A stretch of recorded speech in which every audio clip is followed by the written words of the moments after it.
Simple na order ntwala era gye biva. Nze nyongera okwebaza bwebaza bannayuganda bonna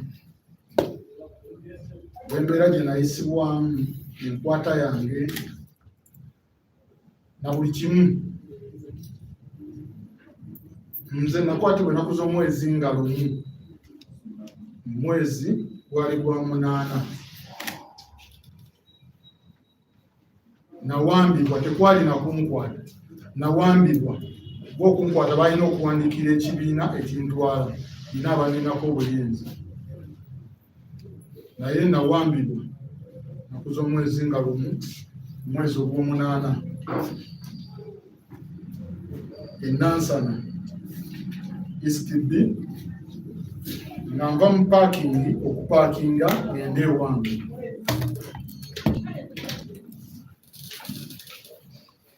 Naye nali nategeezebwako kuba kitudde mu myezi ng'ebiri emabega.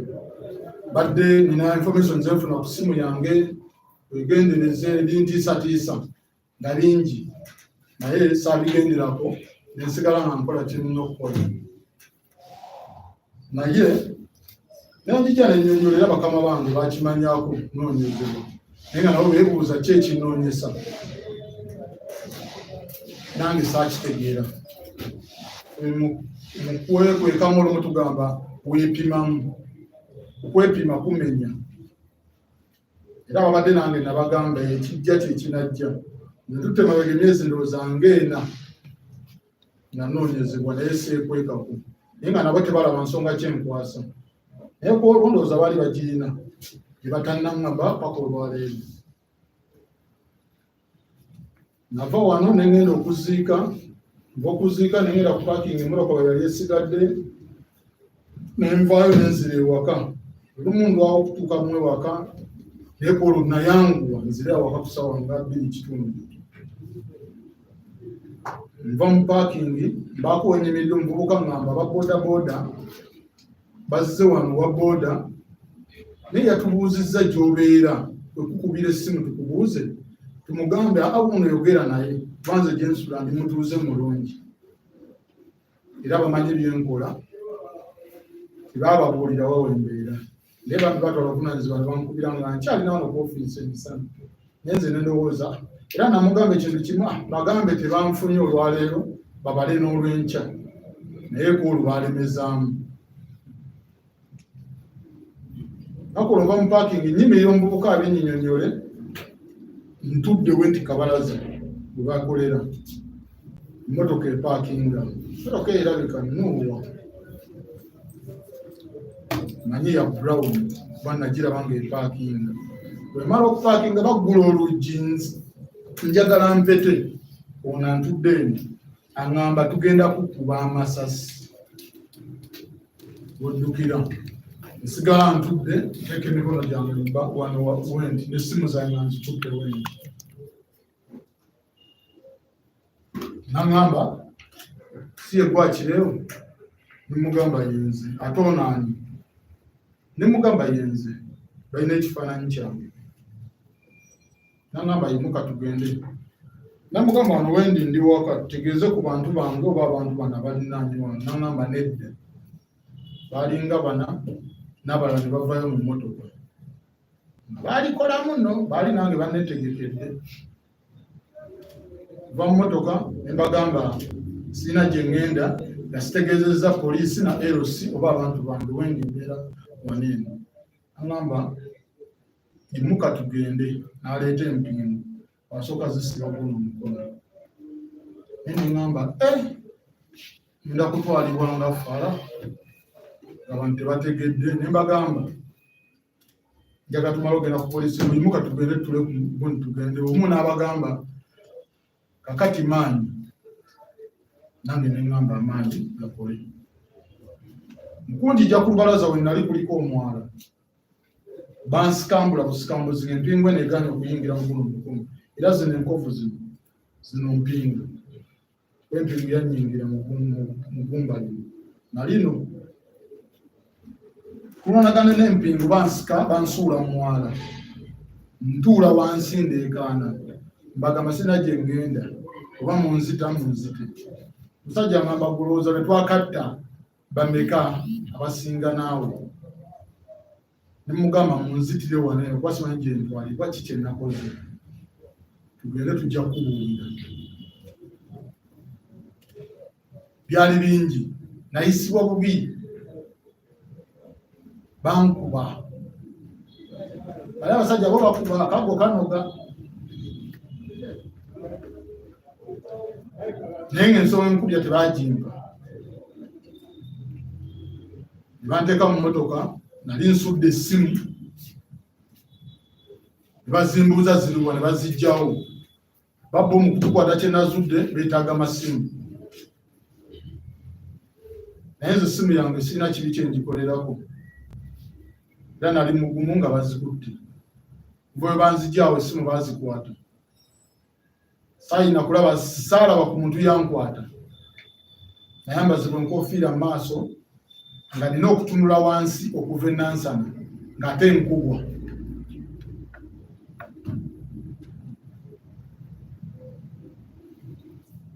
Omu n'agamba banne mumuleke agonze. Omu kwe kumbuuza, mugenda fuga baani? Ne ŋŋamba iri bwe yazeeyo dda gye gisuubirayo eyo. Ne ŋŋamba kale. Ebigambo byali bingi, boogera ebigambo ebiruma. Balina obusungu bungi abantu abatukwata. Biba bingi, ebinafuya pulezidenti waffe, ebiraga ebitali bisanyufu, ng'ebimu biraba biva oli ng'alina entobo okuva ku obusungu okuva ku ggwanga lye. Bamuwa omwaka gumu, n'agamba n'omwaka mungi gwe twamuwa gwalina mwezi. Naye ndowooza omwezi gwe bamuwa gwayita n'abafuukira ekizibu. Kati ffe tusasulira ebyo. Ne bandeeta saamanya wa we natuusibwa. N'emmotoka yavugwa nga Banyola eno n'abaali bagoberera oliko oba waboda oba yagoberera, naye Katonda wa kisa, owa boda ndowooza yagivaako. Naye baali batayiminze kwetooloola oba lawundi yaawa gye saamanya bamukwate. Alina okuba yali omuntu omu n'abagoberera. Bamukwate owa boda ndowooza Katonda n'amubeereramu n'agiggyayo olwo n'agenda. Banvuga natuusibwa abantu we saasooka kumanya, bakumanyaawo era nakyo kikukubya. Ntuusibwawo ssaawa ndowooza nga sinza kujjukiza ssaawa lw'embeera eyo yali nzibu. Kubibbwa njiko omusaayi mu maaso, awo okugonda nyingira emmotoka oli yankuba ekigala kimu mu njuba. Nga nakati nafunye obulwadde bw'omutwe.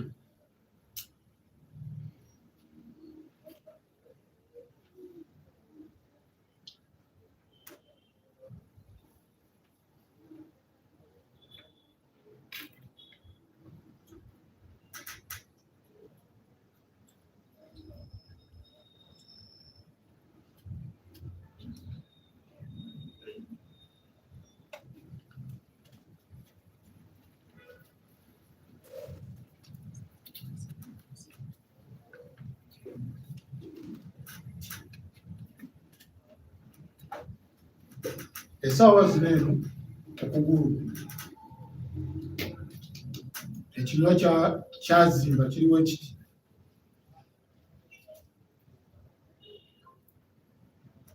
Enkeera natwalibwa nga bamaze we bantuusa banzisa wansi mu basement.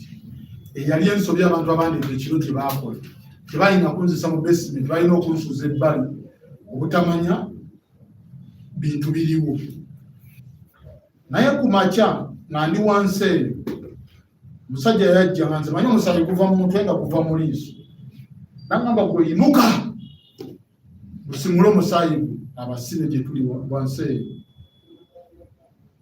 Kati ngenda okuwulira nga ndi mu kiyigo naaba, omusajja agamba, omusajja oyo wa Bobi Wine binamukama toogera naye mu woodi gy'obeera bakulembeze bekomera wansi. Naye Omusajja n'angamba omanyi wooli, ne mugamba simanyiiwe. N'angamba oli ku Ssemwali. N'angamba nze naliwo ebbombo nakwatibwa, oba yaliwo NRM n'akyuka wagire NUP. Webbombo ebitundu yabiŋŋamba awo. Kuba ebintu ebitukolebwa bikujjako. N'ebimu abangi bantuma. Eryo ekkomera lijjudde abasiraamu mu nsi eyo. Lijjudde abantu.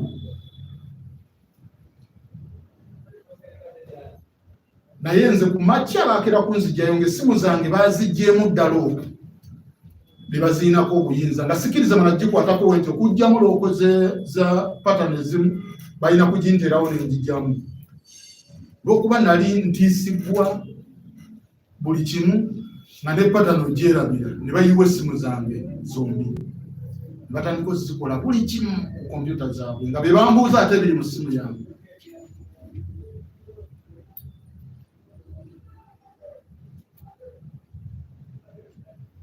Tisibwa kwali kungi, wali akaggo kakaaba, ng'otamala kukkiriza munno kyandidde oyogera n'ebitali bituufu olw'okuba owulidde gwe bagunjula eyo.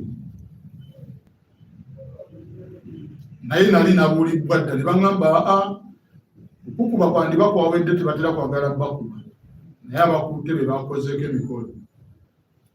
Naye ogenda tisibwa nga oli bwe yabiŋŋamba nabifuna mbubeere ebweru wano munda mwe bagunjulira abantu be bakubuuza abantu bannabbi ebiki bakikola gwe otudde wabweru owulire ekiri munda.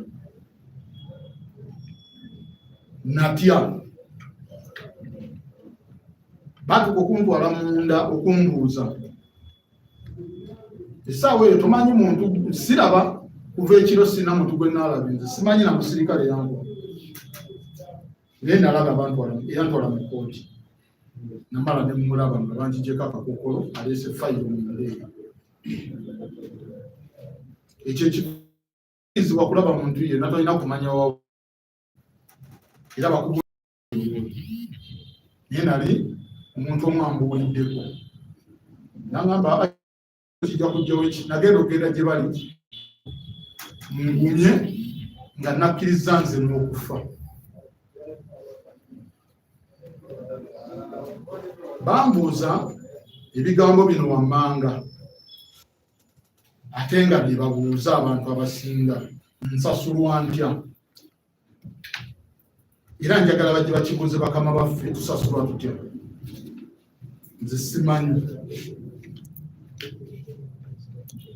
Lwaki mwesibye mu bintu ebyo musobola okukyusa gavumenti eno?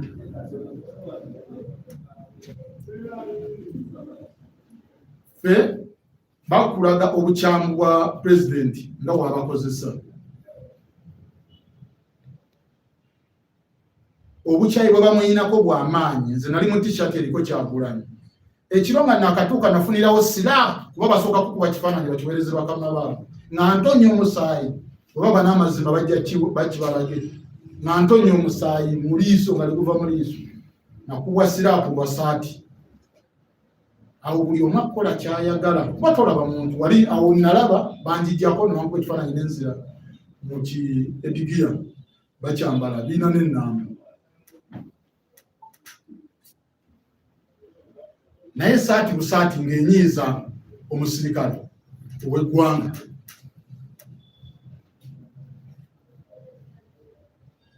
Munatuuka gijemu kyusa ekifaananyi okiteeka ebbali. Empale nyambaza biwa y'amagye. Ebintu ebiri awo, entiisa eri awo, tolina kulaba muntu. Amaviivi ganno magazimbye, n'angamba sitama. Naye nze obulumi bwe nnina mu kugulu ekiseera ekyo nalowooza nga njagala kufa.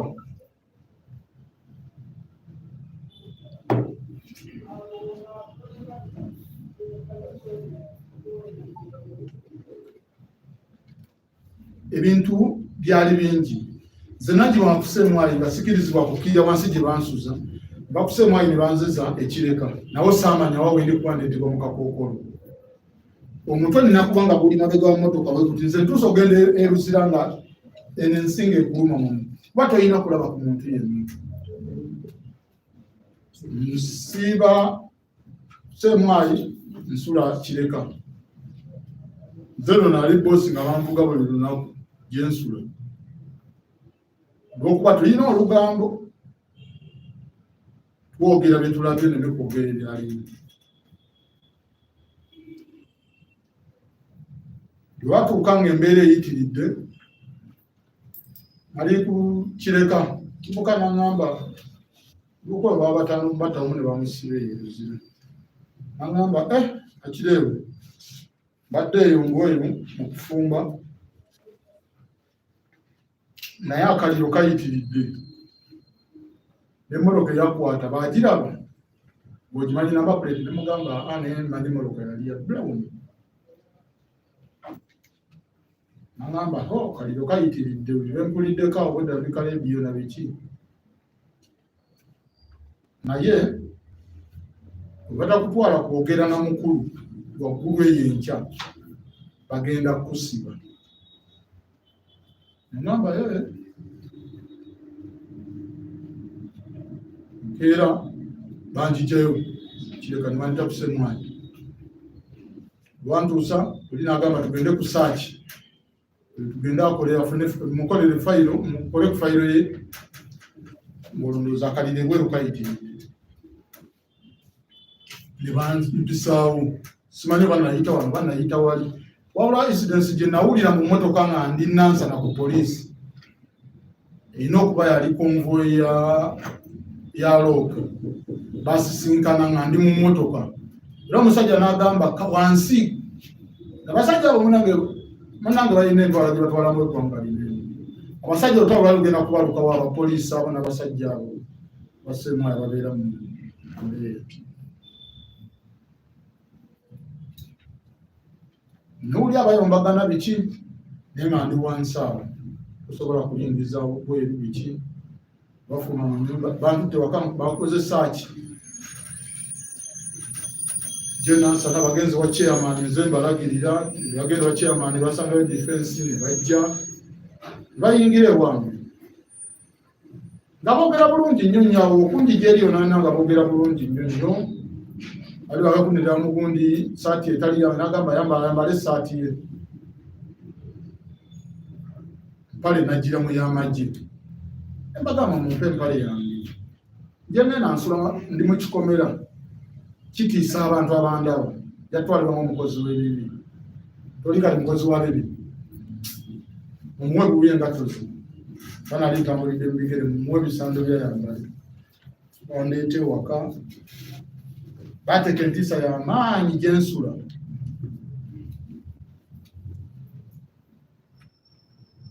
Naye banjija mu motoka ne banjijako ekikookolo zinagenda okujja ewaka nga nina empingu bbiri kuno bbiri ne bayingira ewange tandika okusaakinga bakola buli kimu. Nze omuntu eyateekawo amayinja ago namulaba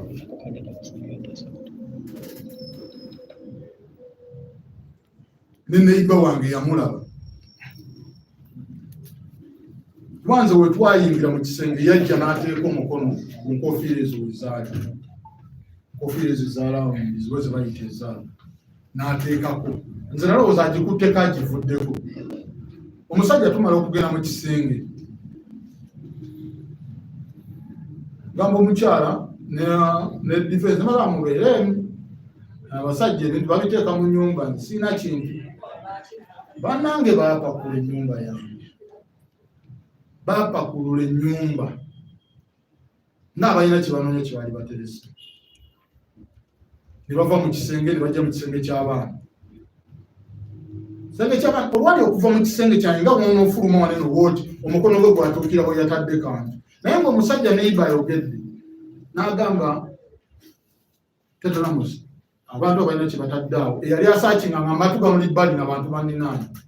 Omusajja yakwatibwawo ne banjijjako empingu emu ne bagimwambaza ne bamutwalirawo mu mmotoka yaabwe drone. Ne bava mu kisenge ne bagenda mu ddiiro bayiwa buli kimu ennyumba yonna siiringi ne bagirinnya.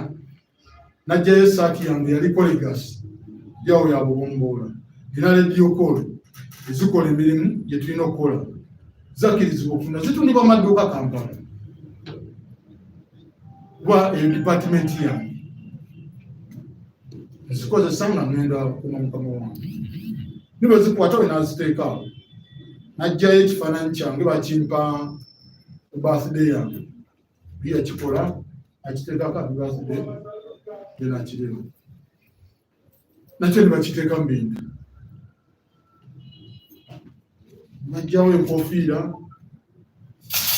akakyakalaga ebintu ebiri awo batuuka mu ddiiro ne bagamba ne bananga amayinja ago sigaani sajja najjayo ekifaananyi ky'omwana alina ovulo ya NUP eriko amayinja omutwe teyagundaga nangamba kati noono naye agambemu naye amayinja sigage ne mugamba oyo si yenze ne mbategeeza nze sambalangako kintu kikwatagana ky'amagye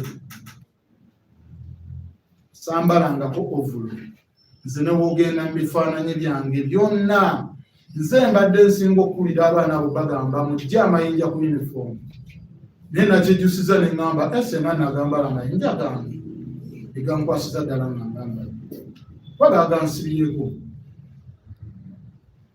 kyato kyalinga mukyala wange na neiba ate buli omu akikkiririzamu nze sambala kintu kikwatagana ky'amagye twalibwa ku poliisi omupoliisi wenansana n'akola ku fayiro ye nakakibwa okusayininga ku fayiro eyo waka wange nagigaana ne ngamba n'omukyala togisayininga naye olw'embeera gye nalimu eri ne gyenzira nga mmanyiyo omusajja yagamba waba agambye tuddayo naye nze mmanyi wa gye nalindi ennaku ez'essatu ngamba omukyala teekako nange nensayiningako olw'okunkaka banjijjayo ne bandeeta poliisi y'e Nansana wali akavuyo ke basinganamu emmotoka ezo ezaalooku y'e Nansana baneesayininga mbu esakinze era enkujjo n'ebintu ebyo nentwalibwa kusemwayo ontuusibwa era natuuzibwa mu madaala nze ennaku zonna nazimala nga nsiiba ku mpingu n'emmere njiriira ku mpingu olwo olunaku lwali ndowooza lwa mukaaga ne banzikiriza gye nsula ne banziza ku makyaddo bakikolanga nga tteeka mu makya bakeera ku nkima ne bankima ne banziza waggulu bakubuuza ne bakubuuza nze ennaku oba lwali lwakutaano namala gaana kukkiriza kwekalakaasa okuntwala ewaka balina ebisaanyi baali bagala nzikiriza omusajja n'aŋŋamba obadde ogamba bantu kwekalakaasa ne mugamba sikirowoozanga nako okulagira abantu weera si gwe mulimu gwange nze omulimu ogwange gwakukuuma pulezidenti wange n'aŋŋamba toddamu n'okyogera pulezidenti wange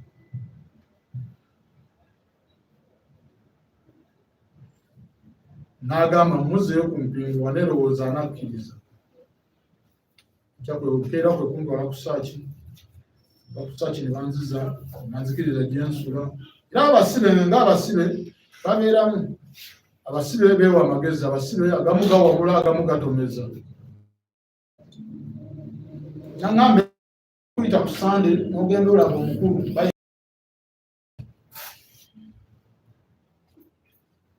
waggulu eyo bakututteko waggulu bakututte ku kitivi inaeyo gye balagira nna bye mwogera waneeno nabamimimiza eyo bayamuse maazi nakwamuka wenamu ebyo okufaanana gye bakujjeko ebintu mu biki byagenda olaba omukulu mwogeremu omukulu ayinza okutta naye baba tebanaba kutwalayo bagenda kusiba nga nze kyensinga okusaba ntwalibwe mu mbuga z'amateeka namuwe lwali lwa sande eyo ebijwawe nali bakanzikiriza ngende nebake ne badda ne bankima ekireka ne bayanziza ku Ssemwanyi ne ndowooza bantwala ku poliisi enkyentwale mu kkooti banzikiriza wansi eyo ngijeyo engoye zange omusipi n'ebisando ambuuza bye nalina n'empale yange baali bagiina alinagireka nali nagireka wansi eyo musemu wange omuvubuka wange yagikunyamu bagimpa nga ndisirisi oba nzijjayo balina kalungu akasangamu amanya ga Bobi Yanga abasirisibe Bobi Yanga yateeka mu nevafogeti Bobi Yanga ki kalimu toyi kalimu kisinki kalimu n'akafaliso naye mubaamu amazzi wogenda okerera ku makya akafaliso gwe olumu kuba gunywedde amazzi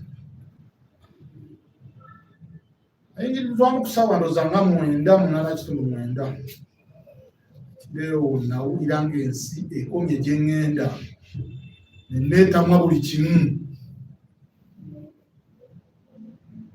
nga nina okwebaka awo kuliko ekyuma weekiti kyekiyingiramu empingu nga ndi munda we bansibidde mu sseemwani naye ng'ate ndi ku mpingu nze gino emikono gyange gigenze giterera mu komera nze mbadde n'empingu kuneno kwonna nga zaasala lwokuba kyali kyafuka kyakulya kyange kya buli lunaku mpingu eyo gye nasulako yandokyalinga obulamu bwange neneekyawa nze bandeetera emmere yasulawo ku sowaani wemmere nga ninagirira wendi mamuli tooyi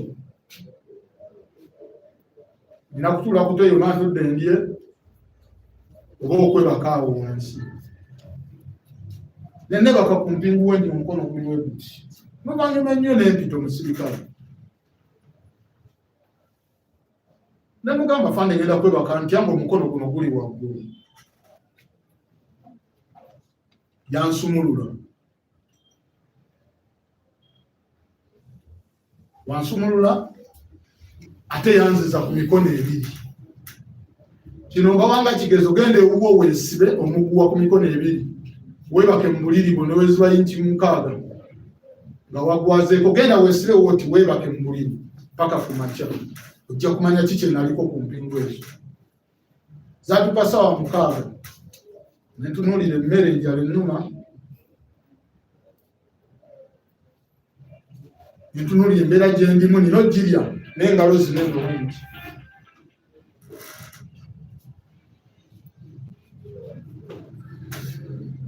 nenoonya mu gundi omu mbafunamu ekintu ekyakisobola okwesala natandika natakula gino emisuwa kuba guno musuwa guyiwa omusaayi naye tegwaleeta gwenjagala neneetakula buli bwe bankuba guno omutwe ogulaba musaayi tegwaggwamu gwe nali njagala nga naye noonya fo nali njuliriddwa okwetta mu mbeera enyigiriza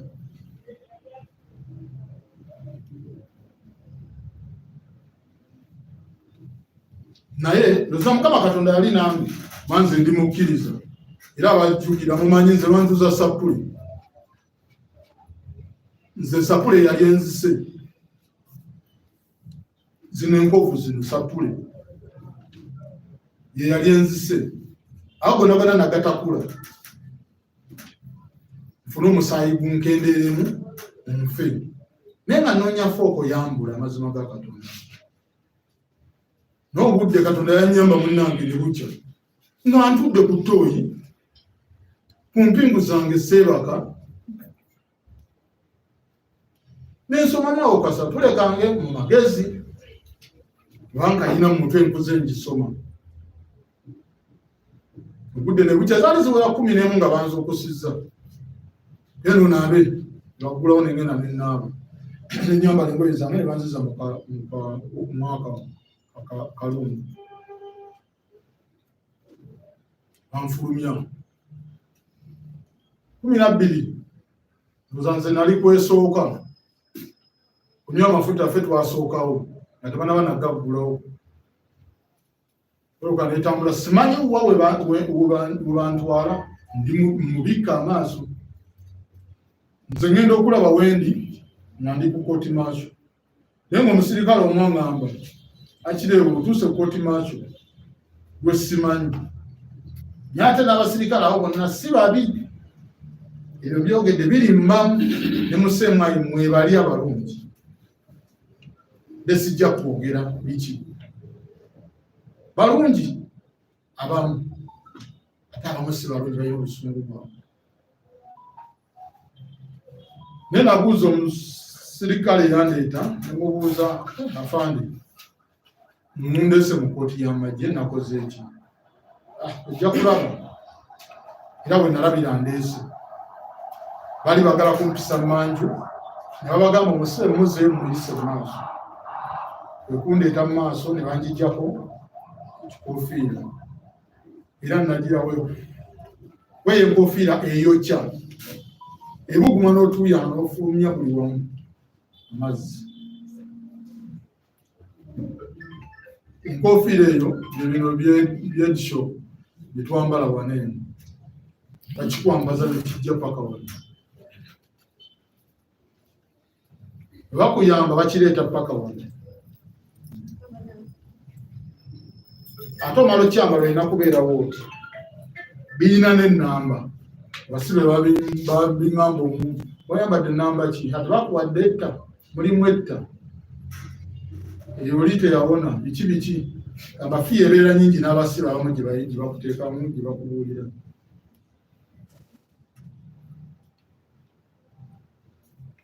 Naye bwe natuusibwa mu kooti y'amagye nga mmaze okuyingizibwa mu sseero nagamba Mukama Katonda weebale.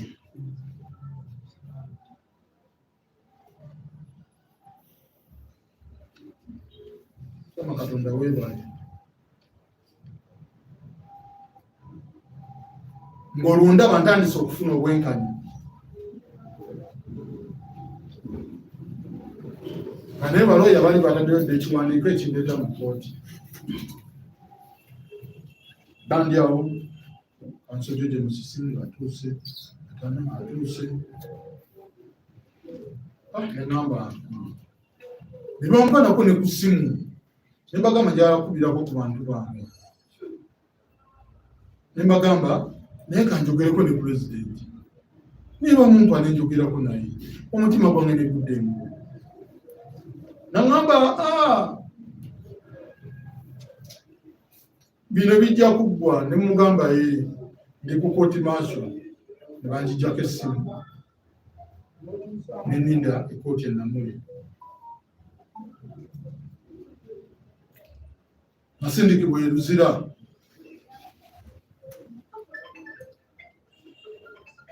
naye ng'omutima gwange guŋŋamba nyambibbwa kaŋŋende eyo nasobola okulaba abantu bange era ku kooti awo nalaba abantu bange. Tuuka e Luzira ndowooza yali ssaawa ng'emu ngenda okuwulira obudde bwa NTV amawulire byeno bweru nga bagasoma. Nasanga deputy OC banze bansindika Kitalya neŋŋamba kanso Jeje Musisi Kitalya ali wala ndi mulwadde nze nakubwa manya ni BSA eyo ina efaananyi ebituufu ebyo balage nze gunene omukono zino engalo zaali munda zino zonna zaali munda nga zino nze nina engalo nga zikoma wano olw'obuzibu bw'omukono ginene eriiso okugulu omugongo nobati yajja e Luzira abalaga wona lifaanana omugongo bankuba akavu enkano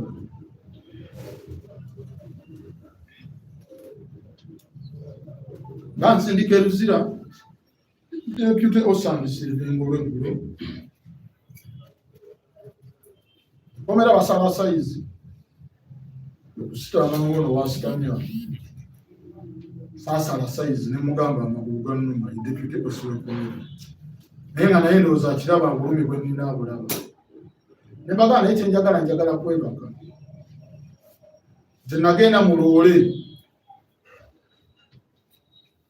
nga n'otulo munange ntufuna mu loole eyo nga nsumagira kwezo n'ennaku saafuna ku kiro naye mugenda okutwala e Luzira nafuna otulo kubanga ndaba ntandise okufuna obwenkanya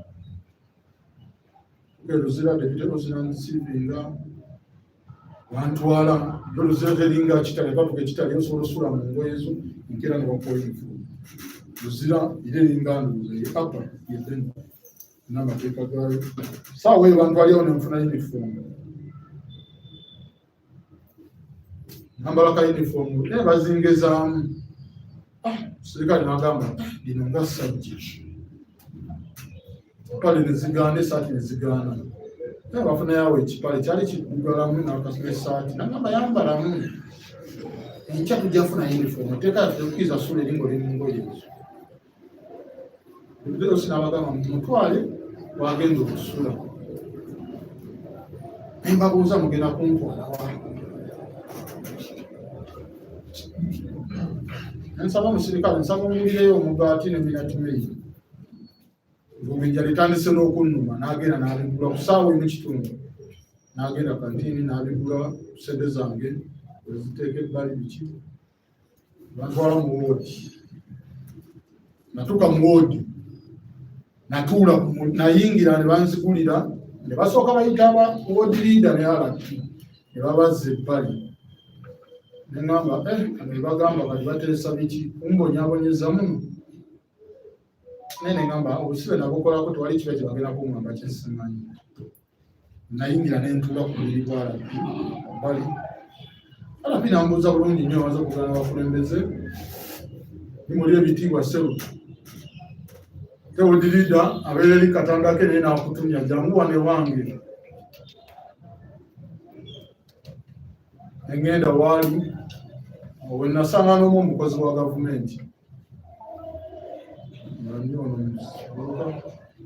si papa ewoodira naye mwebamuteeka nambuuzaako nemugamba biki biki ntuulaawo nengenda nenaaba aba amazzi bagayina bayonjo bantwala ogensi abantu abalimu balimu 3 bantwala mu gundi ye VIP yayo bantwala mu naire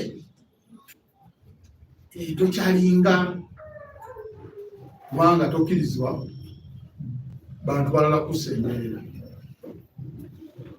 lunaku olwo luziba ku makya nakerebwa ku makya ne bampita reception ne bampimako engoye kubezange tezaali zakuteebereza nebasobola okuteebereza engoye saizi ye bano bafaluuku bantu naye tezaali zakuteebereza gye baali batunze yagaana okutuukamu ne bagisala ne bagigattamu endala naye nga bambi bali free basirikale bonna amako engoye 2 esaati 2 n'empale 2 osinga neetaaga naye ng'amaziga gakulukuta mu liiso lineene gasobola kubeera mu musana mantwale wa osi deputy osi mantwale wa osi isiyandisiibira nsanyufu munyonyola biki nemunyonyola embeera yange nemugamba naye neetaaga okunjijanjaba eriiso kyekisooka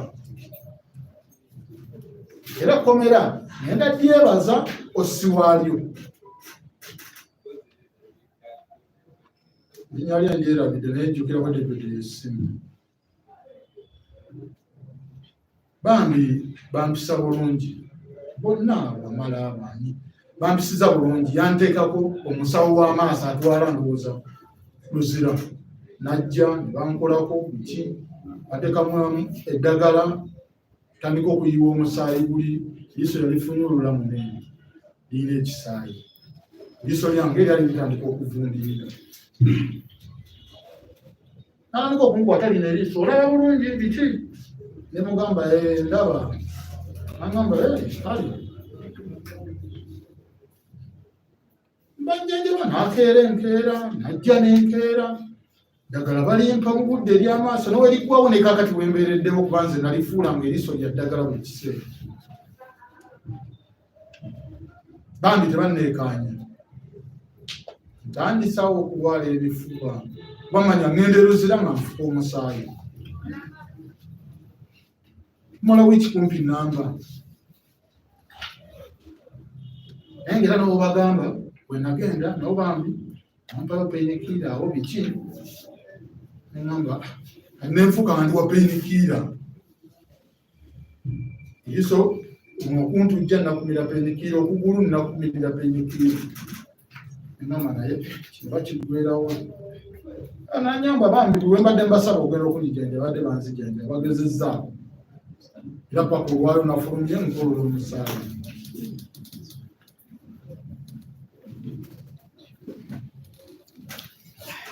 Naye eyo embeera entonotono gyensobola okubabuulirako. Nafunye okuwulirizibwa mu kkooti y'amagye era ne bawuliriza okusaba kwange ne bampa beyiri. Beyiri tanzikiriza kuyita Kampala na Wakiso. Nensalawo ngondera amateeka ga kkooti lw'emisango balaga obujulizi gye buli era nali ntandise okuwuliza. Batandika balooya bange mbadde ntandise okulaba abajulizi naye abasooka tebadde. Era neebaza ekkooti y'amagye nange erudda n'abagitwala n'abalala babalamule bwe batyo baleme okakibwa okukola obusibe bwe batamanyi. Tetulina musango, ffe tusibwa ku nsonga z'ebyobufuzi ez'okuwagira kyali waffe. Wanze pulezidenti wange kyali wange, nze nali kanyamawe mu kuyimba n'enjija naye mu birala eby'amagezi n'ente eby'ekiyaaye. Siri mubbi era eggwanga ndigamba bansiba lwa byabufuzi sambalangako bintu by'amagye era esibiina. Ne bannange be nalese mu kkomera bawumalumagala abasenyonga gye bali abasibe bangi baasibwako emisango. Naawe bemala bebakkiriza emisango bambi si kyeyagaliwe bakakibbwa. Obusibe bubadde bungi ne balimbibwa bateeka bamawanda mu makomera. Amawanda yalimba abaana obasaanya fulufiga ekitali abadde bayingira nga bwe baagala bajja okulaba abantu baabwe. Bino beekanga nabandaba bannange tetulina musango mutulanga gwa bwereere. Zero okusaba kwange kugenda eri gavumenti bajjewo opposition okuvuganya kuveewo. Waffe ekitusibiza mu makomera n'okulumya abaana baffe bya bufuzi ate ffe okuwagira endowooza yaffe. Nze nyimira ku ndowooza yange yensibya.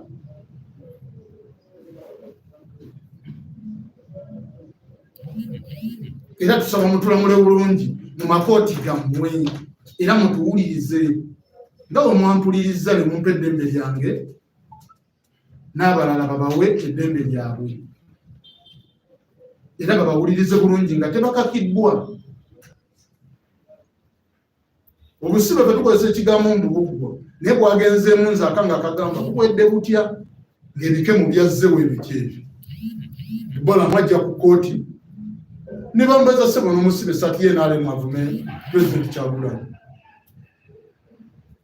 Eyo emmotoka ng'omaze okufuluma ogiyingira tebakuzzangako mabega naye nalabye ng'oli bamuzza emabega ayo ayiseeyo n'akalanga akalala. Bambi bakakibbwa. Naye ekinaavaamu katubasabire kireme kuba kibi kibaffe balinge babate. Era ntwala okwebaza kwange eri abakulembeze ba National Unity Platform omuli pulezidenti, sekretary general, yopu n'abakulembeze abalala bonna mwe muli ba MP, ameya. Nyongera okwebaza Haji Noman, Cedric Kauma, Kasi Mujumba, Smart, Tamale,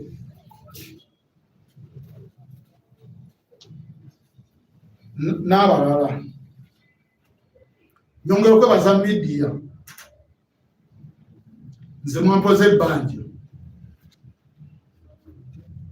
Nze nali nsuubira obutanfaako bampayiriza nakuba amawulire. Saakikola era mbadde mu kkomera nga nsuubira emisango egyo ginsomera. Naye bambi ndowooza nabo baazuula bakulembeze byaffe emisango byali byabwe ebyo. Era nebaza media zonna muli BBS, NTV, NBS ne TV endala zonna ze sijja kumenya embuku emu. ba foot soldier abantu ba diaspora nze mwako mulimu nalyeyo omusirikale nangamba bagobeseza ambasada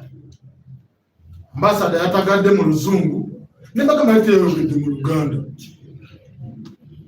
Ambasada yatagala mu luzungu muffe twewamba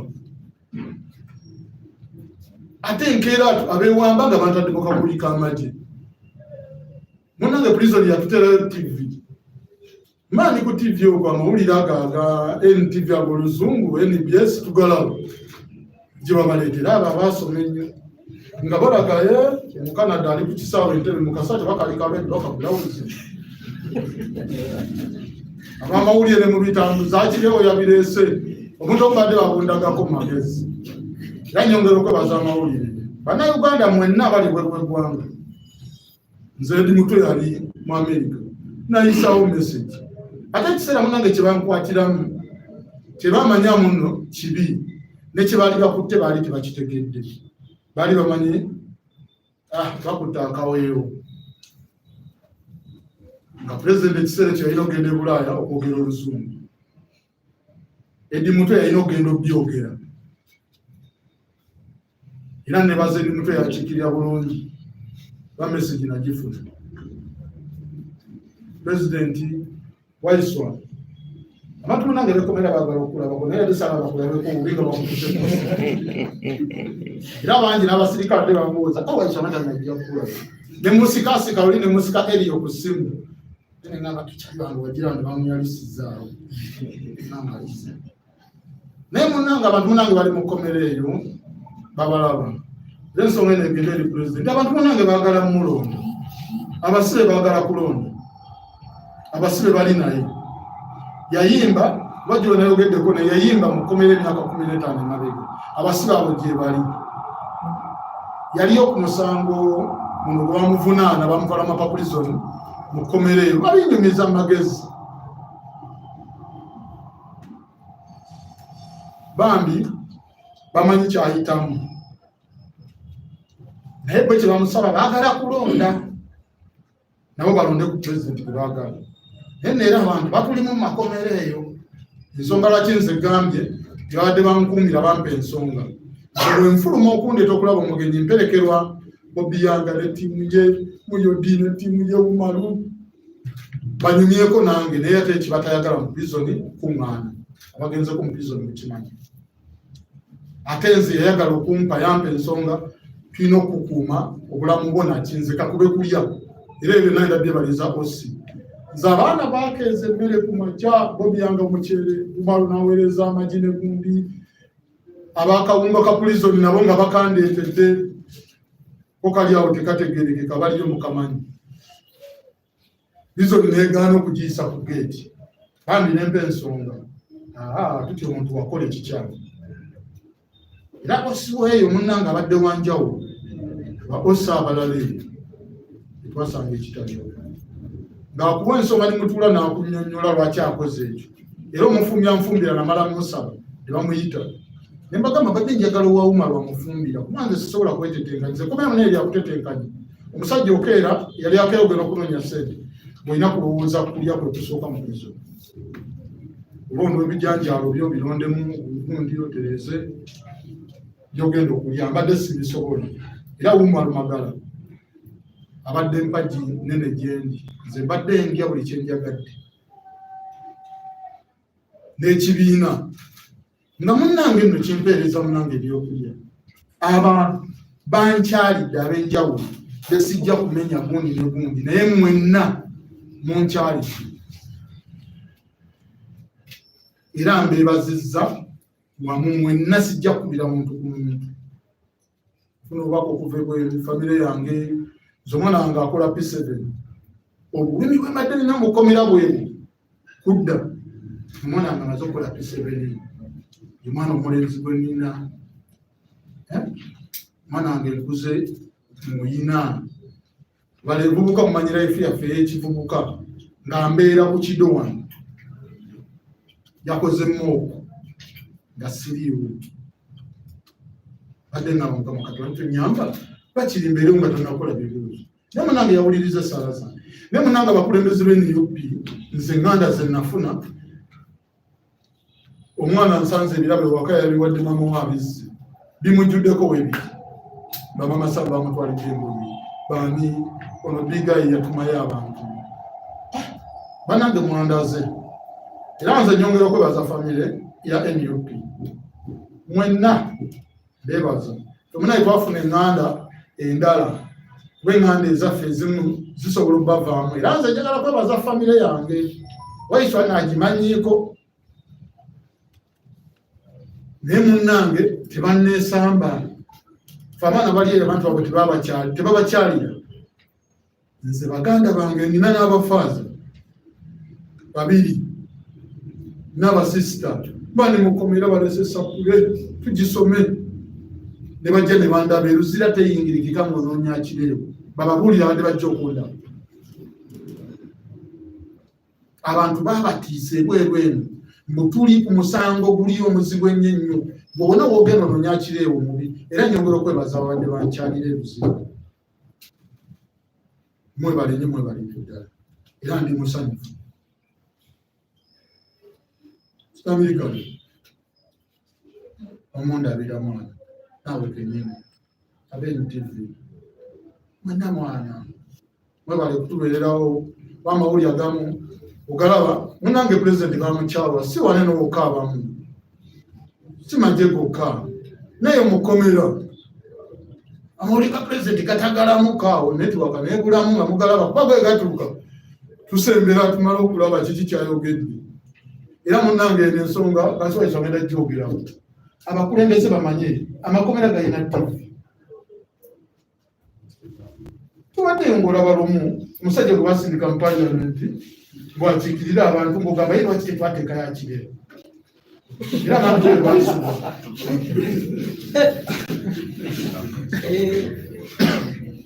ng'oleesa olutalo lwo olulwana n'ejjowero jowero lwoyo ate yalondebwa bantu ayina kubafuga ate amala abakulembere kubanga toyinza kuleeta lutalo lwo lwa famire oluleetera omukozi ebintu munange mukomera tubiraba ebitumalamu amaanyi era ffe tuli banyivu abamu eri abakulembeze kuba tubasuubira ogenda mu ekyo ekiyumba kyammwe mwafuula kidisiko nze kiyita kidisiko mwogere ebintu ebiyamba eggwanga abaana bali mu makomera tebagenda mu makooti abaana bali mu makomera balamulwa mu kooti z'amagye tetuli bamagye CID gye bali tebagenda mu makooti muntu ali ku limandi emyaka 9 gye tubasuubira okwogera mu paliyamenti nze nja kwolumirirwa bakomera kuba nze gye mpangalira kati bwe bulamu bwange bwe bantambulizaamu mulowooze ku bantu abo mulowooza mu abakulembeze okugenda ofuna ebifo bye mwagala tugenda mu kalulu nga ffe tuli mu makomera bakyali baffe bali mu makomera awo kabeera kalulu kaddala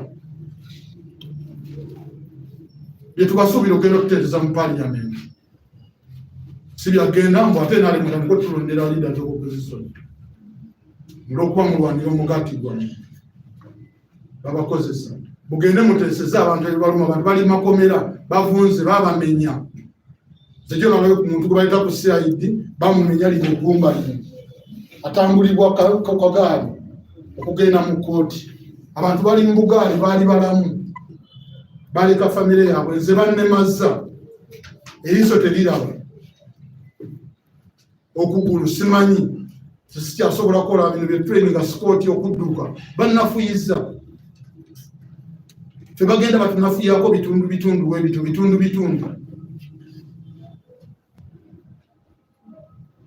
bwe mba nkolola omusayi nga nfuka omusayi kitegeeza ki abakulembeze abali ebifo ebisobola okwogera bitulina okwogera abali mu rights tebakoze kimala bwe bajja eyo nze bangamba bajja kusemwalira ne musemwali bakyusa abasibe ne babajja eno ne babazza wala era kye bakola mu makomera tebabaleeta wali basibe wali bubi aba Red Cross era nze bampuwa Red Cross nabagamba singa kyegenda kwogera namwe nasirawo bangenda kuyambibwa okuyambibwa kwange bannayuganda kuyimirira nga bemwayimirira ne mubanja twagala akireewo. Nze siina musango, sibeerangako amagye era siina bintu by'amagye, ne bakyali bange tebabiina.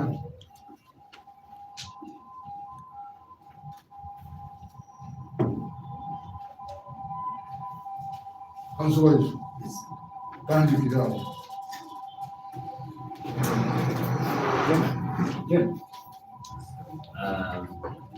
I want to thank my brother for being strong and being able to give us that audio. Sometimes we run short of words to describe these moments. But as you have all seen, you have all heard, the pain, the story. Don't forget another. But I can tell the people behind these heinous crimes, these illegalities,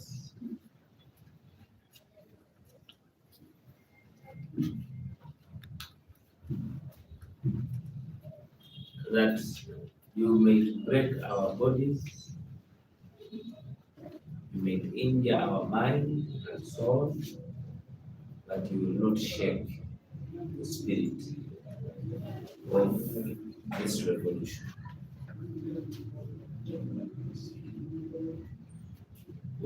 I will take the questions now. Njagala kwebaza muganda waffe Akireewo olw'okulambulula okufuna obuvumu n'alambulula ensonga kikwasa ennaku tuli mu ggwanga Uganda.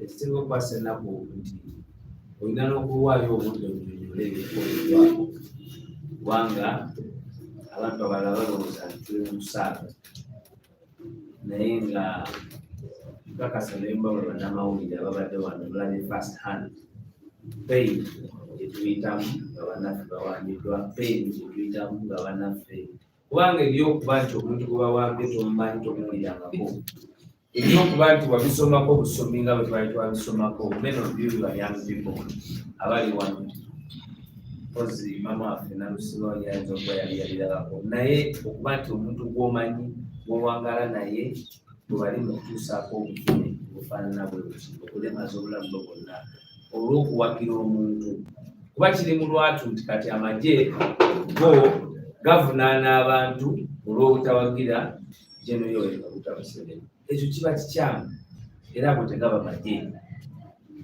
nja kutwala ebibuzo byammwe kulobudde. Let's have straight on this issue. Yes, go.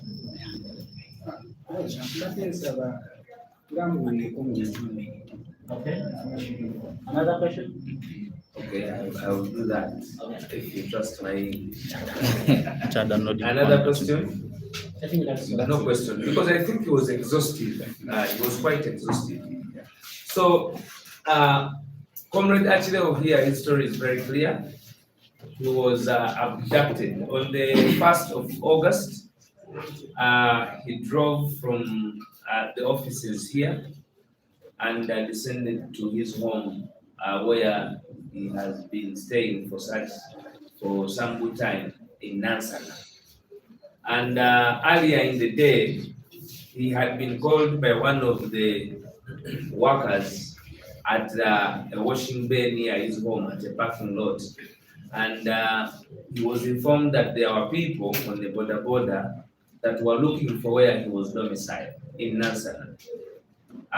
He did not speak to them, but he told those people to tell them that they will try to get him another day. For the last 4 months, the party has been receiving intelligence about Akireewo, just like we receive intelligence about many of ourselves on the different criminalities that the state is orchestrating upon us. So we had intelligence that there was something criminal that was going to happen to Akireewo. We had shared the notes, just like we know about Motive Kasaga and others. And on that fateful day, at around 8:30, as he was at that parking lot seated, he suspects that it was a Noah, brown in color, with men who descended on him, asked him whether he was the one, identified him with a photograph on the phone, and he complied. He later asked them that it would be important if he stays nearby, they should go, and he reports to his family that actually he had been picked by security personnel. After all, that is the protocol. The protocol of arrest is that you must be first given an opportunity to communicate with either your legal person or your family member. Or in places of where an arrest is being carried out outside the mandate of the police in the jurisdiction of where you stay, the persons arresting, the arresting officers, must come with members of the police force of that station and with clearance up to the chairman. But this was not the case. His plea to inform his people was answered by beatings, by torture, human torture, and he was hit, he was gun battered on his left eye, leaving it in a very, very, very painful but also a very sorry state. He was handcuffed brutally as well, because you know when they are handcuffing, there is a system when they make it tighter. Once they make it tighter, it is extremely, extremely, extremely, very, very, very painful. It is one of the forms of torture, actually. Arresting a suspect and then taking them through that type of torture is done by such members of the military force. He was, they had socked him, he was put into a head sock, drove around town as he was being beaten, badly beaten. By the time he reached where he was being dumped, he did not know where he was being dumped, but he was, they had identified the head sock. And these head socks, according to him, they are not new. These are head socks that have numbers. Different prisoners have put on the same head socks. And there are those that have been classified that if you are supposed to put on number 3, number 4, that one is for people who will die automatically because of probably the chemicals, the extraordinary sophisticated murdering styles that they have embedded in those masks. He was, all those days, he has been on handcuffs. He has been putting on a head sock. They had put that head sock on his face. It is very, very, it is hot. It creates a lot of heat to the face. Remember, the eye was sick. He was subjected to no light, no vision of anybody for the 3 years, for the 3 days that he spent at the CMI. He would be transported in those 3 days occasionally between CMI and Chireka SIU. But the constant was that he was on handcuffs. He has narrated to us the ordeal of when they put him in the dungeon at CMI, and he was sleeping in a small room, self-contained, which had the toilet there. I think that is what I'm now calling self-contained, but it could be soaked with water by morning. And it had a pole where he was handcuffed in a movie style and told to sleep. When he complained, they changed the style. He was handcuffed and he could not even eat. Now, sleeping when you're handcuffed is something he has asked all of us to try it out and know exactly what our comrade said. The other issue is that in his ordeal, in those 3 days after he had been tortured, he was later taken home. And when he was taken home, of course, you all remember the ordeal that they threw. One of the officers was seen by the neighbor, and now even on account of Achileo, with pips, military pips, and those are the very military pips that later were alleged to be owned by him. they also forced him to change his trouser into a military outfit. And by the time they were coming to do the search, the pain he was going through, the circumstances under which his life was at stake, the torture that his wife was put through when they were mounting the search, all gave them reason, him and the wife, to sign. After all, the world knew that whatever they were doing was an illegality, especially the state. So in his judgment, he thought that to live another day of life, he would rather condescend with the ambiguity of whatever they had come up with, but then later he would be exonerated by reality and the truth, and of course by the push of the power of the people. He was taken to court, the court-martial, where he found a sigh of relief. For all those days, it was very hard for him to sleep. But after he was taken to the court-martial, he found sleep on headway to prison, on that lorry that takes prisoners. You can imagine when you can finally find sleep on a lorry as it is descending to another jail, but you are finding relief because you can see, you can communicate to people, you are not on handcuffs, amongst others. And then the story of him coming to court, being brought to the court-martial, later on getting bail yesterday and being released. We want to thank our legal team. He thanks the legal team. He thanks the entire National Unity Platform family, members of the diaspora who have not gave up on him. A number of people in the country were putting on t-shirts inscribed with Akireo. We want to thank you. We want to thank our parents for their continued prayer. We want to thank his family for standing with us. I want to also note on that sometimes they push the families. If you do not have a formidable family, you will find them succumbing to the dictatorship. So we want to extend our heartfelt appreciation to the family of Comrade Achileo. This is not the first time he's being incarcerated. Achileo did not bury his father. That is why even the life of his other family members is important. He did not bury his father. I think he even lost an auntie a few days ago. He did not bury. And with our age, we are responsible people in our families. We must be available to many of these sad and happy occasions. He's very grateful to the media, and I want also, as the deputy spokesperson, to thank you, members of the media. We are very, very, very, very, very extremely humbled by your zealousness, by your continued support of our colleagues and all of us, especially when we get into the arms way with the dictatorship. Without you, members of the media, I can tell you, our lives will definitely be at stake. It is not easy to report about these heinous crimes. It is, you know, the propaganda. The day they were arresting Achileo, people were saying, you know, we earn. Now, how do I earn from the arrest of my brother?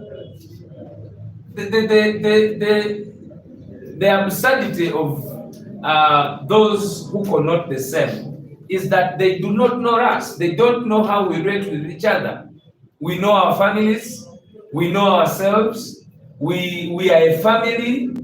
We are happy and sad together. And then an idiot wakes up in the morning, sometimes even on national TV, after probably eating or not eating food, and tells the world that those people are benefiting from their colleagues being under incarceration. You look at such a muddle-headed person, and you wonder where you can assist him from that type of backward, archaic and buffoonery thinking, where you wake up and assume that a colleague can be in prison and we are excited about it to earn a living. We are not paupers, and that should come to the mind of those pauper-minded people who speak this, that everything is about earning. We are not paupers. If we are paupers, we would not be in this revolution. In fact, the paupers have found their price. The price now of actually who is being incarcerated, is being abducted. They cannot even give him a decent arrest if he has an offense. They will come and abduct him with a lot of fear and terror. Now, when you get to those that want to shed that propaganda that will benefit from our brothers, our colleagues, our friends, our comrades in the struggle to liberate us also, then you should leave those people to their mind thinking. They have a challenge, and that challenge should not be a problem. I know that the facility in Dalka is not secure enough. Now, some of them are VIPs, they will influence and leave, but they must be at least under some sort of medication. I want to call that a day. Thank you very much, comrades. We are very humbled again to be members of the media for the exclusivity on this matter for God and our country. Thank you very much. God bless you. Yeah,